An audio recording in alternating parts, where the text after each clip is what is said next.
What's up? It's Andy Grammer with Jag. Hi, this is Carly Rae Jepsen, and you're listening to Jag. Hey everybody, it's Joe Jonas hanging with Jag. This is Heather Knox with the hottest Jag I've ever seen. Ryan Seacrest with Jag. It's B.O.B. checking in with my homie Jag. So much swag with my homie Jag. It's the Jag Show podcast. Welcome into another 5-Minute Friday.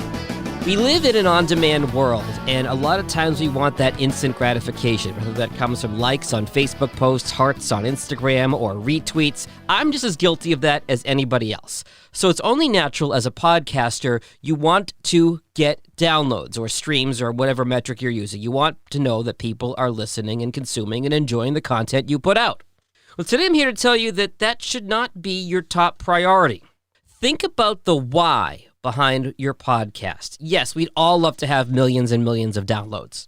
But for most of us, there are other reasons that we have a podcast. If you have an internal company podcast right now, that might be a way to keep your employees in the loop as to what's going on if everybody's working from home. Your podcast might be an opportunity to network. Your podcast might be one more marketing tool for your business to establish yourself in the field. Those are actually two of the priorities that I've had since I've relaunched Season 3 of The Jag Show. You may have noticed on Tuesday I've been releasing interviews with folks in the podcasting space, and my reason for doing that is I want to network. I want to establish myself as an authority in the space and also expand my network within it. And of course, since I work with so many podcast clients, I want also to be doing what they're doing. It's a lot easier for me to relate to somebody who's creating a podcast and coming up with content every week or every month if I'm doing the same thing myself. So as much as I want to obsess over the download numbers of the Jag Show, I have to remember that in a lot of cases, it's a bit of a niche show like most podcasts are. I'm talking to people who are interested in podcasting.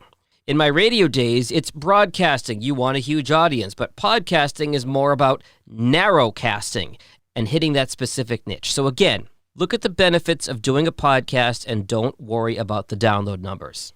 And one other note on this is we're talking about not doing broadcasting. If you're doing a podcast about everything for everyone, chances are you may just like hearing yourself talk or want the reps. As Dave Jackson says in Podcast Business Journal, your podcast should not be Neapolitan ice cream. Nobody I know likes Neapolitan ice cream. That article is linked in the show notes. Some quick hits on news this week. Podcast Movement has moved its dates from the summer to October 19th through 22nd of this year in Dallas. You've heard me go on and on about how amazing Podcast Movement is and how much I've gotten out of it over the 2 years that I've been going.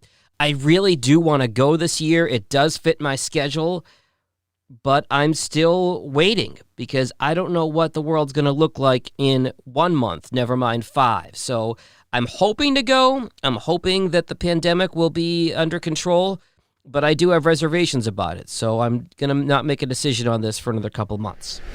More facepalm moments for iHeart Media and Bob Pittman this week. They really are focusing on podcasts, which is great for podcasting, but I don't know how great it is for iHeart. Podnews reports that on their investor call, they mentioned podcasts 57 times and mentioned radio only 49. And Pittman's bragging that podcasting revenue is up 80% in Q1. They expect it to go up 100% in Q2. And I know radio revenue is way down in the pandemic, but geez, guys, let's not forget about your bread and butter. For example, there is a prime on-air opening afternoons at Channel 955 here in Detroit. So far, unfilled. Some research and data that I do put a lot of stock in is anything out of Edison Research. They've got a webinar coming up on Thursday, May 21st, about what podcasting is doing in our quarantine world. There's been so much conflicting data about this. Really curious what they're going to have to say Thursday at 1 Eastern. That is Edison Research if you're interested. Shout out to Tim O'Brien, who had a great article in Podcast Business Journal this week explaining how social media alone won't grow your show. It needs to be one of many tools you employ. Keep in mind, somebody scrolling along on social media might have time to retweet or like or share, but they may not have 30 minutes to listen to your show at that time. That's the crux of the article. As always, stay healthy, stay safe. We'll talk to you on Tuesday with David Yaz from Pod 617 and the Boston Podcast. Later. Thanks for listening to the Jag Show podcast.